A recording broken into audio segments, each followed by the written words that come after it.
Hello there, it's Maggie the Cheshire Crafter here. Now, there are many YouTube channels telling us how to do things, but I've noticed that there's very few channels telling us how to look after ourselves, and it might be the nurse and midwife in me coming out.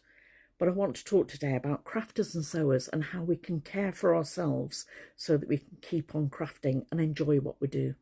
So I'm going to give 7 top tips then of how to do that. And the first is, are you sitting comfortably? Now, if you want to consider applying what we would do health and safety at work, I'm talking about doing my crafting as a hobby, but I want to be comfortable and I don't want to hurt myself in the process. The first tip I'll give to anybody is go to the toilet before you begin any project. Go and empty your bladder. Now that sounds obvious, but it might sound obvious, but a lot of people don't actually do that. Do that before you begin.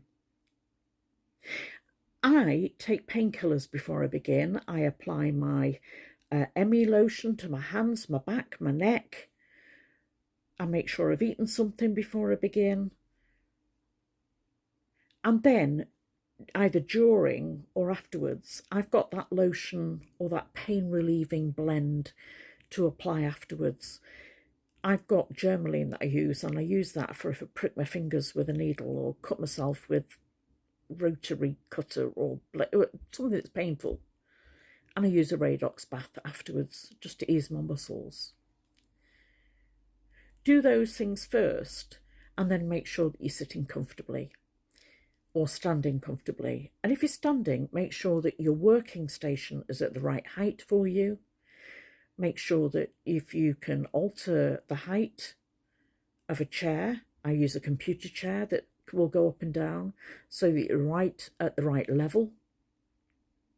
If you're sitting, make sure that you're supported well. I'm sitting on memory foam at the moment, and I'm supported at the back with cushions at the back and an armrest to the side. When I've had too much in one position, and that's not long for me, I then go into my really comfortable armchair that you never see because it looks dreadful, but it's really comfortable and my back really appreciates it. If you're using a computer or if you're using a phone like me, make sure you've got it at the right height and that you haven't got glare on it from a light.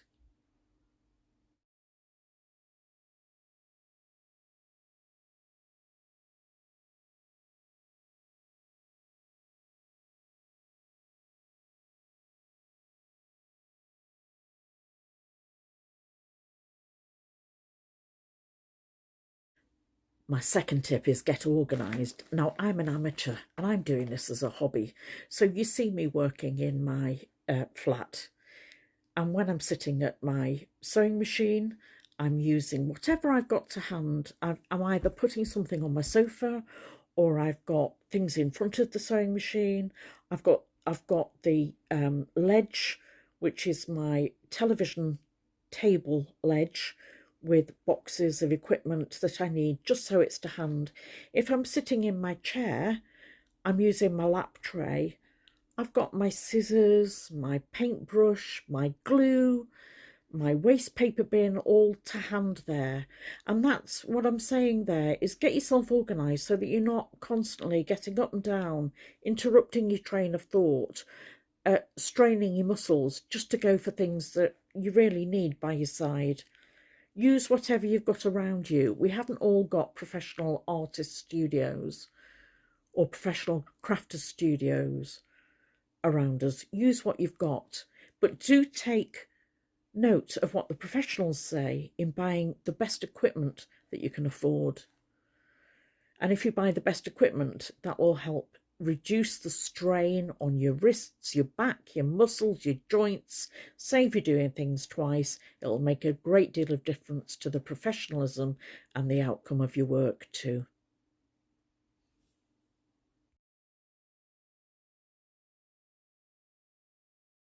Right, number 3, let's take the glasses off. Look after your sight. Now, you might have poor sight but still be able to craft. I'm talking about doing the best that you can with what you've got, and that includes using glasses if you need to, getting your eyes tested frequently, with the appropriate prescription glasses. I went for about 5 years using £5 glasses off the shelf in Dunelm. It didn't actually harm my eyesight, but I don't think it did them any good either. But it does mean that I've now got loads of cheap pairs and I leave those in different rooms, or I might put one in my art bag. The worst thing is to get to your art class and find that you've left your glasses behind and I can't see to do what I need to do. Now, included in that, you'll see that I work by a window, either my lounge window, my kitchen window. You haven't seen me working in my bedroom. I'm going to be doing my Christmas cards from there shortly. When I'm doing that, I'm working in my own shadow from a top light. And when the lighting regulations were altered and we went to these eco bulbs, the light that shines from them is dreadful. Many crafters find that they need to enhance that light with an angle poise lamp, a daylight bulb. I use halogen lamps, neon lamps. In the winter, I use a seasonal affected disorder lamp. That's 10,000 lux, but that actually works on an open eye and telling your brain that it's daylight and to stay awake. But having good lighting will make a great deal of difference to helping you see things clearer, helping you see colour clearer, and preventing eye strain and headaches and neck pain. So good light really helps. Now, don't forget to drink and to eat. I've got a drink beside me here now. I'm somebody that forgets that I've got drinks there, and I drink a lot of cold coffee. But what I'm going to recommend is that you make sure that you hydrate well and that you eat frequently, little and often. Give yourself little snacks. Give yourself drinks that you're not going to spill over and spoil your work. Have them to hand, whether it's in a flask. I use a cup and I use a straw, but make sure you drink sufficient throughout the day. And if you need to put a timer on to tell you to stop and have something to eat, then do that. Use an alarm on your phone, on your computer. I don't know what the alarms on the computers would be, but I use the alarm on my phone if I'm needing to cook. While I'm crafting, I put the alarm on the cooker to tell me, don't forget, you've got to check that I've just put a chicken in the oven, and I will be crafting and I'll forget I've got that chicken in the oven. So I need something to alert me to that. But don't forget to eat and drink properly throughout the day. I use drinks with honey in. Just to give that extra boost to my blood sugar. That takes us to number 5, I think. Is that knowing when to stop? Yeah, knowing when to stop.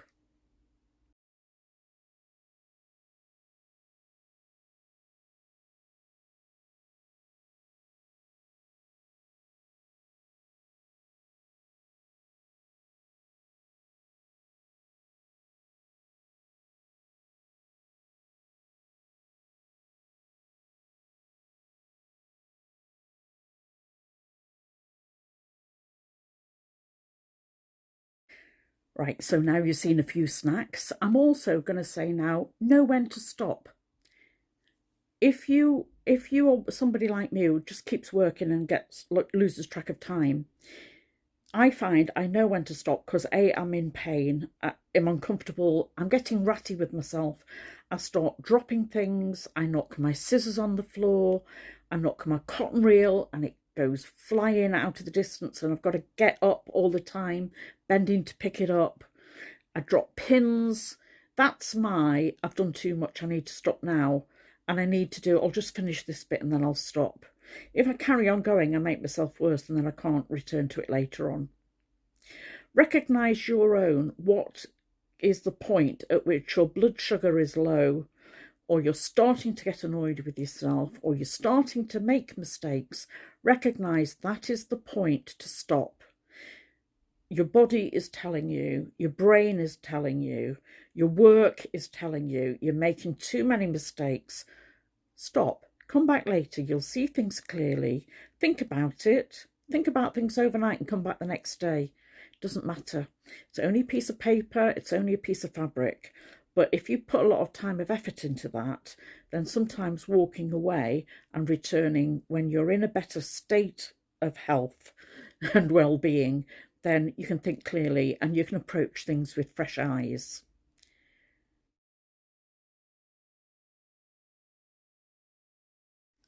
So number 6 then is looking after our mental health and well-being. And that includes getting enough sleep and rest. That's resting our body, resting our eyes, resting our hands, resting our minds. Now, many crafters or sewers actually started doing that skill, either because they learnt from family members and it's been handed down over the generations, or they started it perhaps because of needing something to do.